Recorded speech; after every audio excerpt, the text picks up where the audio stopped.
But understand this is a match you can't refuse. Taomei spoke firmly, and her retiring son was not about to talk back.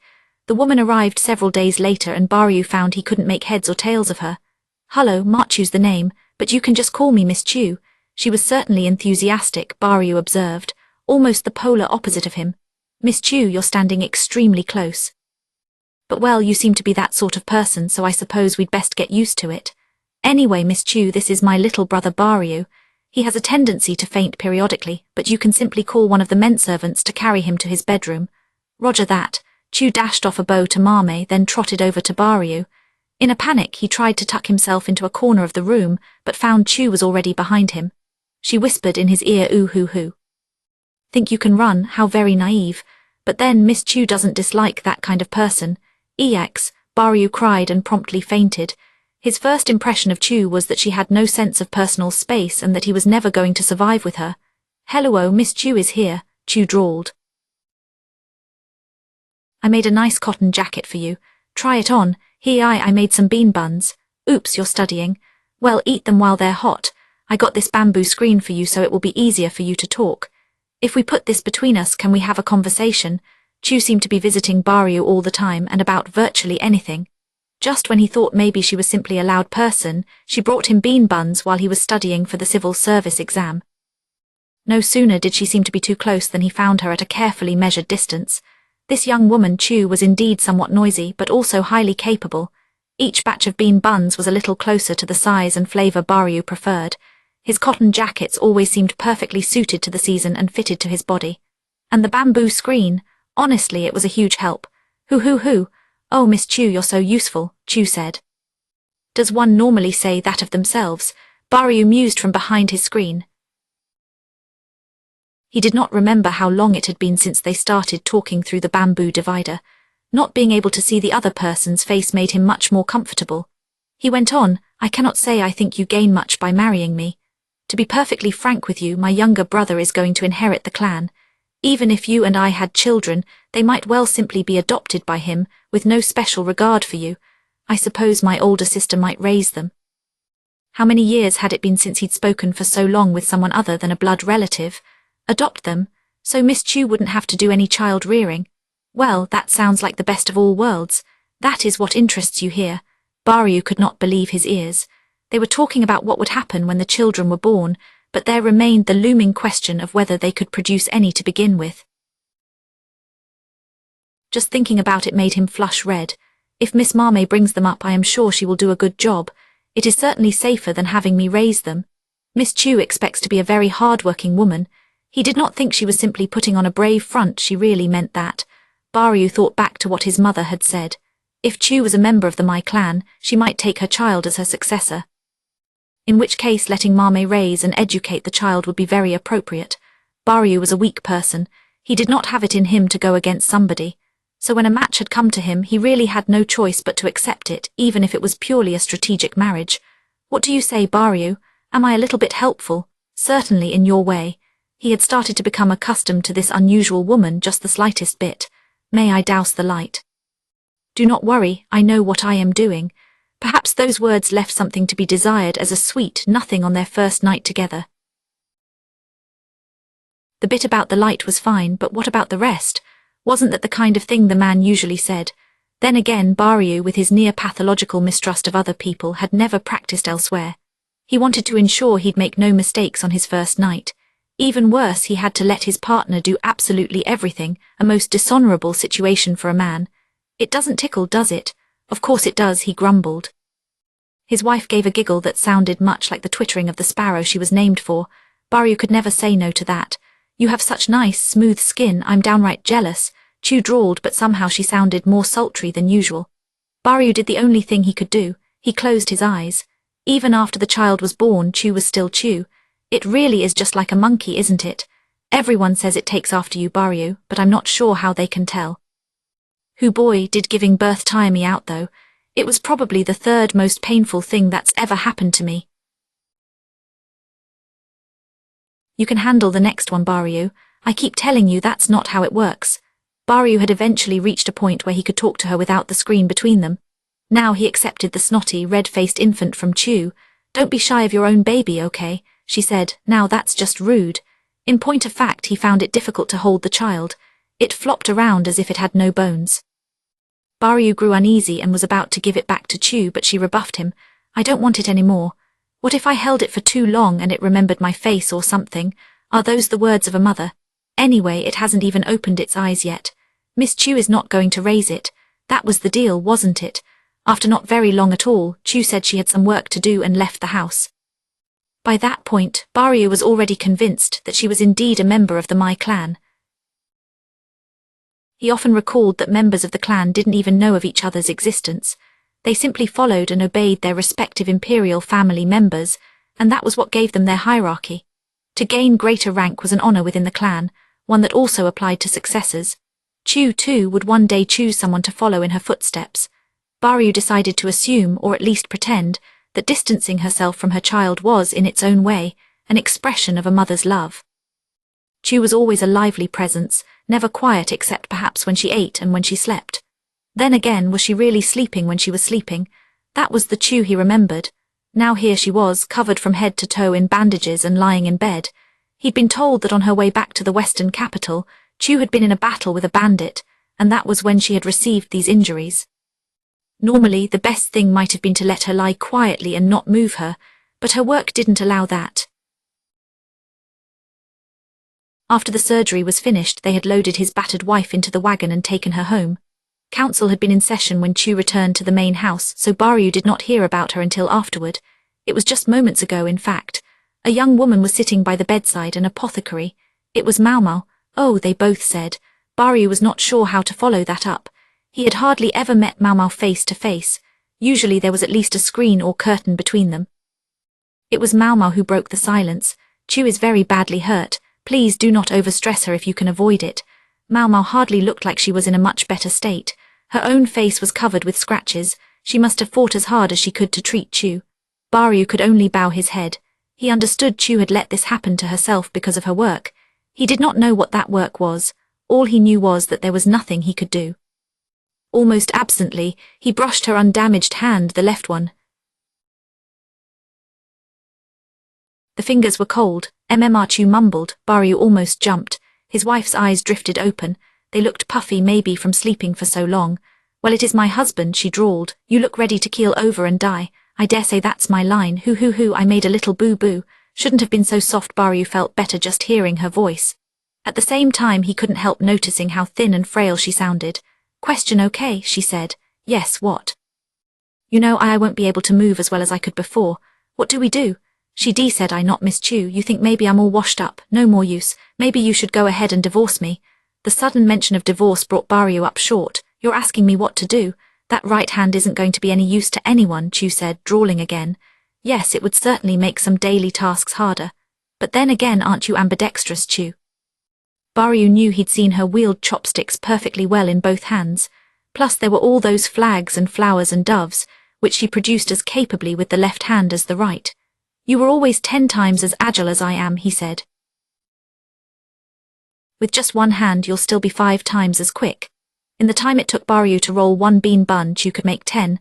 My hoo, you've scored a point on Miss Chu. 3 times is probably the limit if you ask me. Hoo, don't laugh.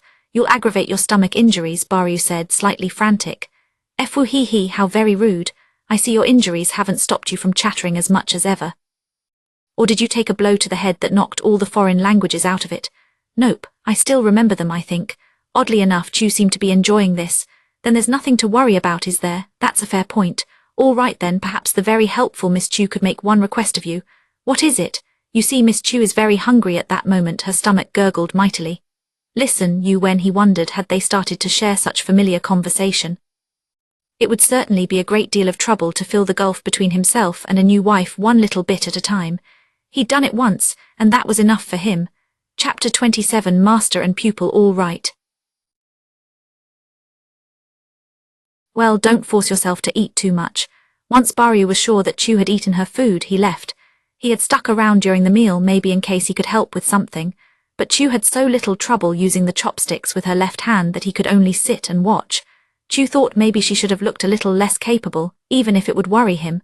Packing food into her empty stomach had taken priority. After she ate, she wanted to sleep. Those were the basics of getting better. But when you had a visitor, well, you had to postpone the sleep. Chu slowly opened her eyes. Her arm might have been all but torn off and her stomach might have been nearly battered to a pulp. But as far as she was concerned, her instinct was as sharp as ever. A man about 40 years old stood there in the gloom. Lu, Vice Minister of the Board of Rights. "What's up?" Chu said. "I know you are not here just to ask if I am feeling better. You probably came to scold an incompetent pupil. Have you stopped paying attention? I can hear your accent."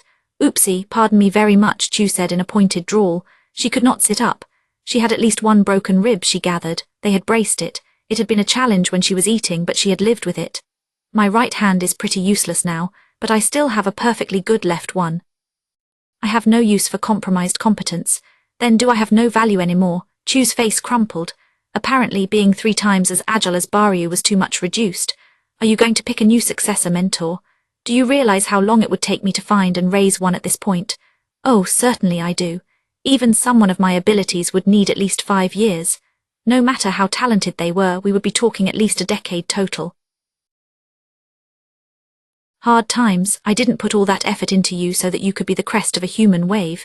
His Majesty is more invested in your interpreting than anything else. I'm very glad to hear that.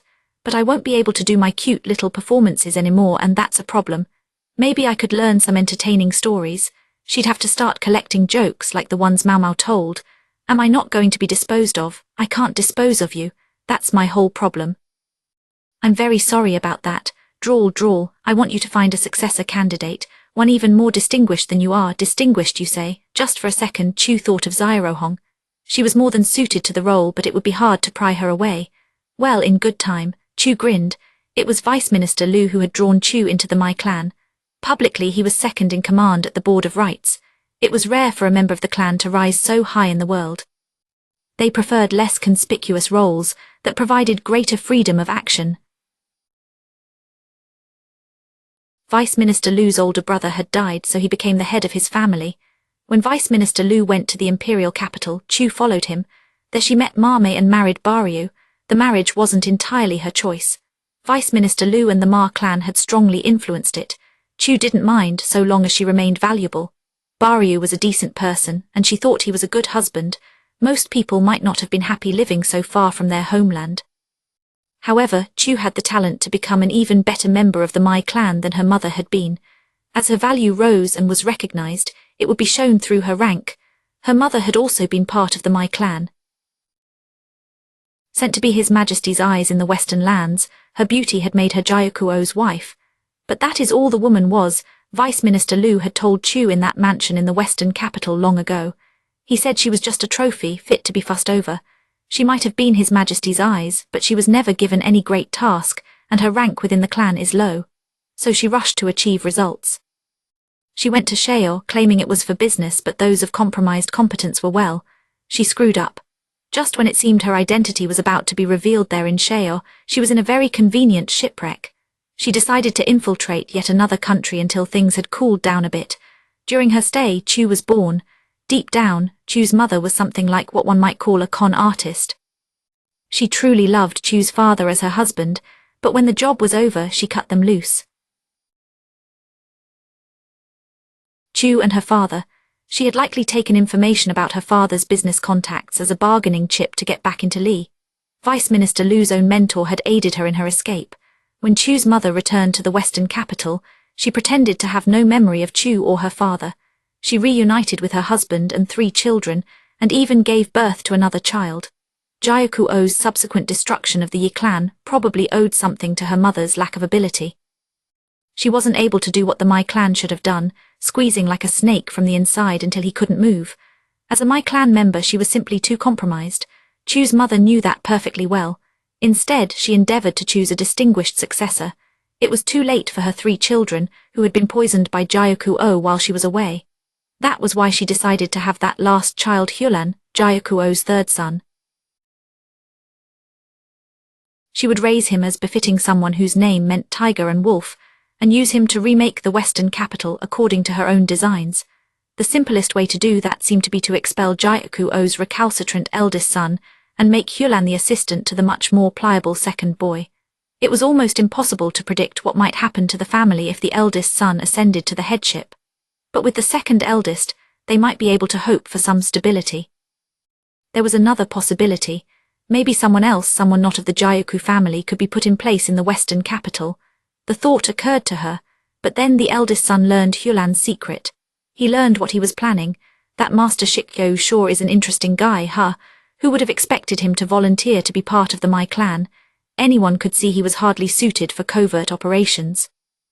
Maybe they'd given him the name Shikyo to demonstrate his commitment to joining the clan, but Chu found it almost comically misguided. If changing your name was enough to change your station in life, they could have made all the disposable Mai clan folk they needed. Now that even Shikyo knew she was a member of the Mai clan, the esteem in which Chu's less than competent mother was held was not likely to rise. I wonder how low Miss Chu's rank will fall. Not lower than hers. No, I suppose not. Chu smiled. Her mother had decided that Chu had no value. What would she think if that valueless thing stood forever above her? Personally, Chu didn't really care anymore, but her father had died without knowing the truth. For his sake, surely she could be permitted this much. Chu must make certain that she was forever valued better than her mother, so that the woman would never forget her or her father. It was for that modicum of vengeance that Chu had sworn fealty to the nation called Li. Mentor, will there be any change in Miss Chu's work? I doubt it. That's good to know. It's not very easy work to grasp. Do you understand what it means? Her mentor's expression was clouded. Yes, sir. The first and foremost mission I've been given is to make the Moon Prince happy. I don't understand what that means, neither did Chu. Finding someone she knew how to do, eliminating them was easy enough. But this, nonetheless, she believed she had made the right choice protecting Maomao even at the cost of her hand. Sigh, I do hope Miss Maomao will heed Miss Chu's advice. Her mentor gave her a strange look at that, but she pretended not to notice. Chapter 28 Sound Sleep. Maomao was trying to work her way back from Chu's bedroom to the medical office, but she was swaying on her feet. I'm so tired. She was fatigued beyond measure now. It had been nothing but trouble ever since she had helped Shikyo. First she'd been confined, then taken on a headlong flight from she knew not whom to she knew not where. She'd been captured by bandits, put to forced servitude, and then attacked on the way home. Chu's surgery had been a nightmare. The good news was that although at least one of her ribs was cracked, none of them was completely broken. There didn't appear to be any damage to her internal organs either, but she had taken some very serious blows. So Maomao had made sure to brace the area anyway.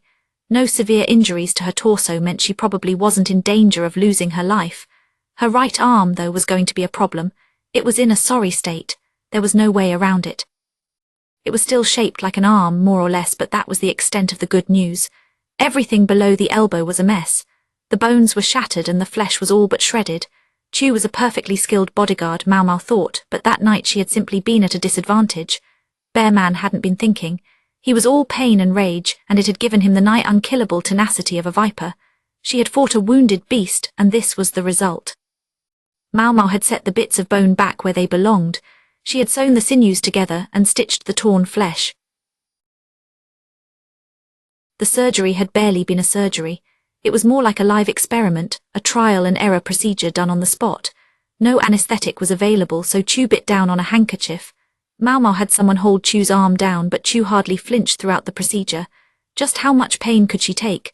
Normally, Maomao would have prescribed extensive rest for a patient in Chu's condition. However, they couldn't keep camping out. It was better to get back to the western capital as fast as they could, and that is exactly what they did. They had arrived not too long ago. Maomao's prognosis was that Chu's right arm would be virtually useless. It would probably have almost no feeling, at least from the elbow down. The most Maomao could do was watch the arm's progress and make sure it didn't rot. I wonder if the muscles will reattach. She tried to stitch them together as best she could. If she'd done a decent job, then Chu might, Maomao liked to think, get some sensation back in her hand. But everything Maomao had done during the surgery had been only her attempt to imitate things she'd seen her father Liu Men do. She hadn't learned any of this during dissections with the doctors. She'd done what she could. Continuing to sit by Chu's side wouldn't accomplish anything. She'd left Baryu to look after his wife with instructions to call her if anything happened. I'm so tired and I ache everywhere. She hadn't had a wink of sleep since the attack. It was rough, but when she thought of all the people who had it much worse at that moment, she couldn't rest. Still, working herself ragged for that reason wasn't going to help anybody. I'm going to sleep, I swear I'm going to sleep. She was going to go to the medical office and wait. Why were her feet taking her the other direction? What was going on? This is Miss Chu's fault. Her and her mumbling like she was leaving Maomao with her last words.